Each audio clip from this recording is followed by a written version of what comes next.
Silva, Centro Internacional de la Papa. Ella es tesista del Centro Internacional de la Papa. Está estudiando, ha terminado biología y nos trae el tema ahorrando el consumo de agua a través de descriptores fisiológicos. Adelante, por favor. El puntero está acá. La recibimos con un fuerte aplauso.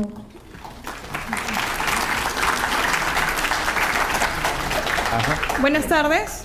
El tema que les voy a presentar ahora se titula Ahorrando el consumo de agua a través de descriptores fisiológicos, la recuperación de fotosíntesis como rasgo clave en la definición de momentos de riego en papa. ¿Por qué ahorrar agua? Se ha predicho que entre las consecuencias negativas del cambio climático a raíz del incremento de temperaturas y periodos de sequía se provocaría estrés hídrico en los cultivos. Por otro lado, la papa es el cuarto cultivo de mayor importancia global.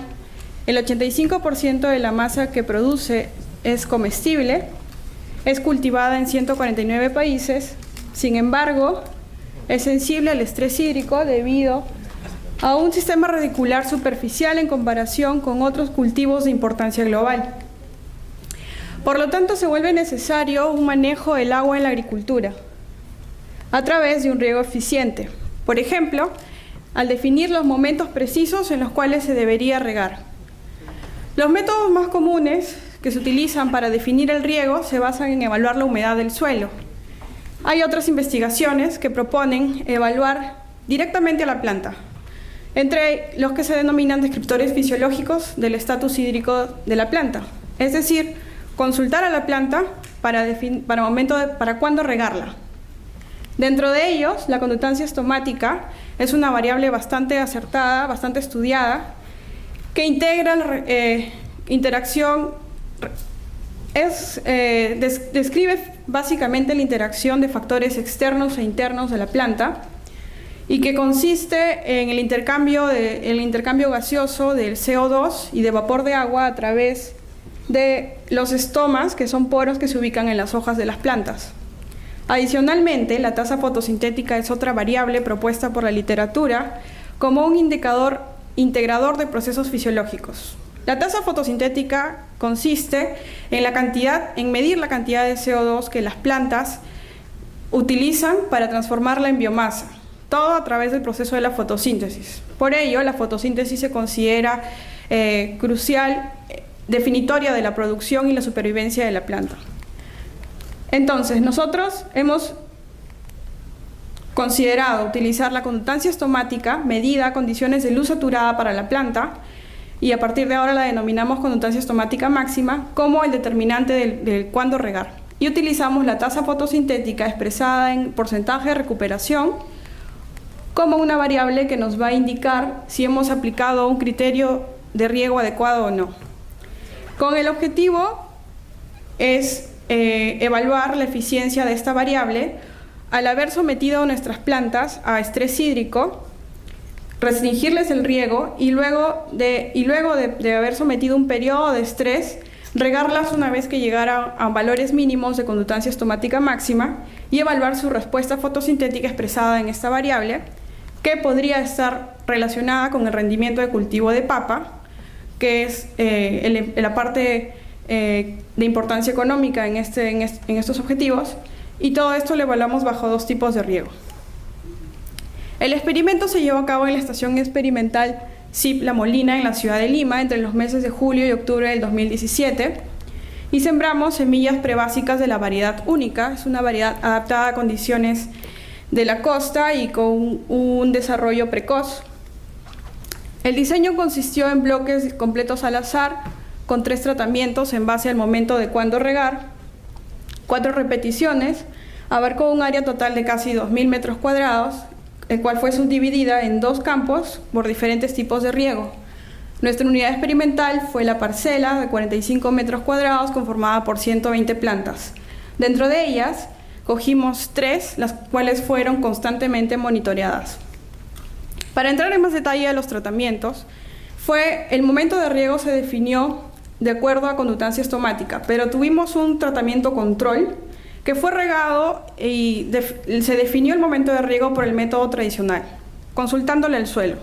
Entonces, el objetivo del riego de nuestros controles era mantener un riego constante y se hacían muestreos frecuentes de la humedad del suelo, y cuando la humedad bajaba un 70% de su capacidad de campo, se decidía regar, como se expresa con las flechas rojas. Estos valores coincidieron con valores de conductancia estomática máxima entre 0.2 y 0.45. En el caso de los tratamientos, al evaluar constantemente también la conductancia estomática, decidíamos regar los tratamientos 2 una vez que llegábamos al 0.15 moles de agua por metro por segundo al cuadrado, por segundo. Y en el caso del tratamiento 3, fue un tratamiento de estrés severo, como se le denomina en la literatura, y para el cual esperamos que la conductancia bajara a valores de 0.05 moles de agua por metro cuadrado por segundo para decidir regar. Como se aprecia en este diagrama, esperamos más tiempo para decidir regar este tratamiento. Para hablar del riego, consideramos como punto de partida la fecha de siembra y otra etapa importante, que es el inicio de tuberización, que es de las etapas fenológicas más importantes del cultivo de papa, que se define por la diferenciación de los estolones en sus extremos que empiezan a engrosarse para formar los tubérculos. Entonces, para asegurar esta etapa, entre la siembra y el inicio de tuberización, que fue 30 días después de la siembra, es la escala temporal en la que trabajamos, se contó a partir de la fecha de siembra, realizamos riegos iniciales pesados por gravedad, sin distinción entre tratamientos ni tipo de riego. Una vez que se dio el inicio de tuberización, dimos inicio también a nuestros tratamientos, es decir, empezamos con la restricción de riego en los tratamientos 2 y 3. Para dar una idea más clara o más gráfica de lo que es los riegos que aplicamos, tenemos dos parcelas controles, una parcela control de riego por goteo y otra parcela de riego por gravedad, que es el riego más común en nuestro país. Y lo que pueden apreciar también es que el volumen de agua es bastante superior bajo riego por gravedad. El riego por goteo consiste básicamente en cintas ubicadas bajo las plantas, que tienen goteros y un caudal constante. Al final del experimento, obtuvimos que los controles del bajo riego por goteo fueron regados con una frecuencia promedio de cada 6 días y la gravedad de cada 11 días. Entonces, para definir el riego, tenemos dos preguntas básicas: ¿cuándo regar y cuánto regar? El volumen de riego. Para responder la primera pregunta, realizamos monitoreos a partir del inicio de tratamiento. Los monitoreos fueron con una frecuencia de cada 2 días, entre las 8 y las 11 de la mañana, con un equipo medidor de fotosíntesis portátil que nos arrojaba básicamente las variables objetivo, conductancia estomática máxima y tasa fotosintética, y este equipo trabajó con parámetros fijos de radiación fotosintéticamente activa, CO2 y tasa de flujo de aire. Para este valor, que puede ser diferente dependiendo de la especie o inclusive la variedad de papa que hemos trabajado, se realizó una curva de luz con el mismo equipo para determinar el valor de radiación par a la cual la tasa fotosintética ya no se incrementaba, determinado esto como el punto de saturación de luz. Paralelamente, hemos registrado las condiciones microambientales con una estación meteorológica automática para ver si había alguna influencia o interacción con nuestras variables fisiológicas registradas. La siguiente pregunta, una vez que decidíamos que se debían regar los tratamientos, es ¿qué volumen aplicar de riego? Previo a la siembra, se realizó una calicata para conocer la densidad aparente del suelo y otra que fue inundada para conocer la humedad volumétrica y gravimétrica a capacidad de campo del suelo, obteniendo estos valores que nos sirvieron como referencias para los futuros riegos. Entonces, una vez que ya estábamos con el inicio de tratamiento y las parcelas habían llegado a sus umbrales de riego, en el caso del riego por goteo, para ver qué volumen regar, se tomaba una muestra compuesta de cada parcela para el cálculo de la humedad gravimétrica del suelo, se estimaba la humedad volumétrica a partir de esta, el volumen a regar, y se traducía en el tiempo de riego aplicado por el sistema de goteo. Para el riego por gravedad, teniendo un caudal conocido del agua proveniente del pozo de la estación, simplemente se abre la llave y se esperaba que se colmara de agua las canaletas de cada una de las parcelas y se tomaba el tiempo en que tardaba en llenarse. Los otros extremos eran tapados para que no haya fuga por escorrentía y así estimábamos el volumen regado por gravedad. Nuestra variable principal, la recuperación de la fotosíntesis, para explicarlo de un modo más visual, se aprecia en esta imagen. Este es un tratamiento 2 sometido a estrés hídrico y luego de haberle aplicado el riego, si es que fue oportuno, lograr valores similares expresados en esta variable a los que tenía cuando estaba bajo un riego continuo, como es la siguiente imagen, que es la misma parcela. Para el cálculo de esta variable utilizamos la siguiente ecuación encontrada en la literatura, que es básicamente el valor de fotosíntesis medido en cada día de monitoreo sobre el valor máximo logrado en todo el experimento. De esta variable se consideraron los valores mínimos, el valor mínimo logrado antes del riego en su momento de máximo estrés, el valor máximo luego del riego y el valor promedio, que sería posteriormente comparado con los resultados de rendimiento de cada uno de los tratamientos. Para estimar el rendimiento se realizó una cosecha a los 97 días después de la siembra. Se cosecharon las 3 plantas que siempre fueron monitoreadas, las 3 plantas contiguas, se separaron en hojas, tallos, raíces y tubérculos para su peso fresco y seco, y para estimar el rendimiento expresado en biomasa seca de tubérculo consideramos el peso seco de los tubérculos y el área ocupada por estas 6 plantas para expresarlo en toneladas por hectárea. En cuanto a resultados de riego, podemos ver que los tratamientos 3, en proporción al volumen utilizado de sus controles, fueron similares bajo riego por goteo y por gravedad.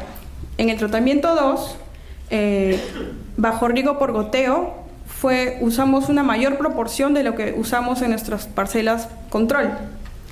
También queremos señalar que bajo riego por goteo ahorramos casi el 40% de lo que hemos aplicado bajo riego por gravedad.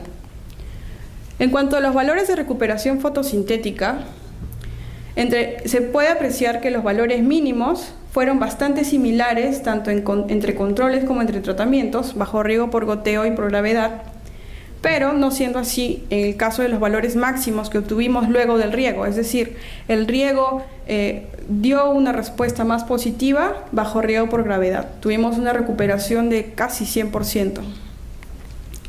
Para entrar con más detalle acerca de los valores de recuperación, en este diagrama están los datos que hemos registrado a diario en la línea de tiempo, que es en la escala temporal, que es días después de la siembra, la variable recuperación fotosintética, que son los puntos, y el riego expresado en láminas de riego con las barras verticales para cada uno de los tratamientos. Las áreas sombreadas corresponden a los momentos en los que evaluamos en sí la recuperación de una parcela, de un tratamiento sometido a estrés.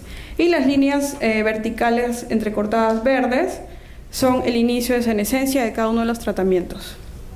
En el caso de gravedad, la dinámica es bastante similar. Bajo riego por gravedad, la respuesta de la variable fotosíntesis es bastante similar. Sin embargo, lo que podemos apreciar es que el volumen aplicado aquí es bastante superior al aplicado bajo riego por goteo, pero menos frecuente, tanto en los controles como en los tratamientos. En cuanto al rendimiento, realizamos un ANOVA para ver si había diferencia significativa entre los tratamientos y una prueba LCD posterior, y encontramos que bajo riego por goteo no hubo diferencias significativas entre el control y los tratamientos, llegando a concluir que al haberle restringido el riego perjudicamos nuestro rendimiento de cultivo. En el caso de riego por gravedad obtuvimos resultados diferentes porque no encontramos diferencias significativas entre el tratamiento 2 y nuestro control, con lo que podemos llegar a decir que ahorramos agua sin perjudicar nuestro rendimiento. También queremos señalar que los rendimientos obtenidos bajo riego continuo en ambos controles, tanto riego por goteo como por gravedad, fueron bastante cercanos al rendimiento potencial para la variedad única. Finalmente, hicimos una comparación de los valores tomados antes y después del riego de la variable recuperación fotosintética y la comparamos con el rendimiento de biomasa seca. Y obtuvimos que la variable medida en su momento de máximo estrés antes del riego tiene una alta correlación con el rendimiento, llegando a concluir que medir esta variable antes del riego en un momento de máximo estrés podría predecir el rendimiento final que obtendríamos con esta variedad. Asimismo, evaluarla nos ayudaría a definir si hemos aplicado un criterio de riego idóneo o no. Además, bajo riego por gravedad, aplicando la metodología que les he explicado, fue posible reducir el volumen de agua sin afectar significativamente el rendimiento de nuestro cultivo. Y finalmente, el riego por goteo fue bastante efectivo para esta variedad porque logramos valores de rendimiento potencial, cercanos a los potenciales. Finalmente, debo agradecer al proyecto PENIA, que financió este experimento, y otros asociados, y al gran equipo con el que me ha tocado trabajar y aprender mucho de ellos, incluyendo a los técnicos, estudiantes y los profesionales. Gracias.